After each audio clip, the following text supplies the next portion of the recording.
Olá, é uma alegria estarmos aqui em mais uma reunião de célula nessa semana e nós vamos terminar a reflexão de 1 Coríntios capítulo 6, que nós ficamos com os últimos 8 ou 7 versículos, desde o versículo 13 até o versículo 20, mas especificamente Paulo conclui nos últimos 2 versículos nos dando a grande chave para a vitória dos problemas que ele levanta no capítulo 6 da carta que ele escreve aos Coríntios. E Paulo ressalta a problemática da imoralidade sexual, algo que como cristãos nós não podemos nos conformar na vida pessoal, no convívio da igreja. Paulo está escrevendo essa carta para os cristãos e a Bíblia como um todo tem recomendação para os solteiros e para os casados, para que vivam em santidade. E Paulo termina com aquilo que um dos comentaristas chama de um grito de guerra no final do capítulo, dizendo que tudo que nós fizermos com o corpo, ele diz assim na versão NVI, portanto glorifiquem a Deus com o seu próprio corpo. E esse clamor do apóstolo Paulo está incentivando a todo cristão, a toda pessoa que foi comprada por Cristo, pelo sangue de Cristo, a tudo que fizer com o corpo fazer para a glória de Deus, ou só fazer se for para a glória de Deus.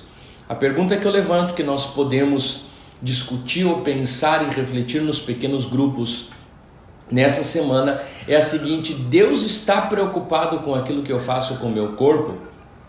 A filosofia grega tem uma ideia de que o que é importante para Deus é o nosso espírito, mas o corpo é descartado. Ou ele deve ser amarrado, amordaçado, ou não tem problema o que se faz no corpo, porque Deus realmente está preocupado com o espírito. Mas a teologia bíblica, a teologia paulina nos deixa claro que sim, Deus está preocupado com o corpo. E nos últimos versículos Paulo diz: acaso não sabem que o corpo de vocês é santuário do Espírito Santo, que habita em vocês, que lhes foi dado por Deus e que vocês não são de vós mesmos?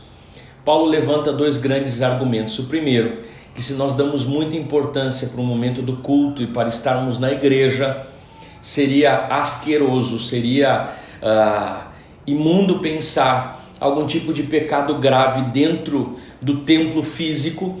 Mas a verdade é que Paulo está dizendo que para um cristão, independe se ele está dentro da igreja local ou se ele está em qualquer outro lugar, quando ele comete um pecado sexual, ou quando ele comete um pecado grave, ele comete um pecado no santuário de Deus, que somos nós, o nosso corpo. E com esses 2 argumentos, primeiro de que nós somos o templo do Espírito, nós somos o santuário de Deus, e Deus deseja habitar um santuário limpo, e só pode ser completamente limpo por causa do sangue de Cristo. Esse mesmo sangue de Cristo que limpa é o sangue de Cristo que compra, que tem a propriedade. Isso quer dizer que o seu corpo, que o meu corpo não é nosso, seu corpo não é seu. O nosso corpo é de propriedade de Cristo, porque Ele nos comprou com o seu sangue. E aqui Paulo diz: por causa disso, glorifiquem a Deus através do corpo.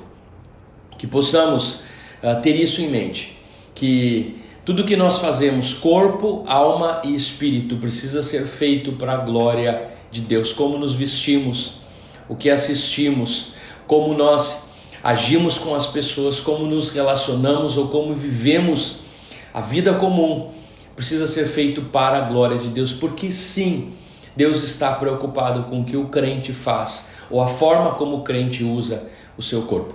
Que possamos discutir um pouco mais com base nessas 2 reflexões que o apóstolo Paulo nos dá em 1 Coríntios capítulo 6, versículo 19 e versículo 20.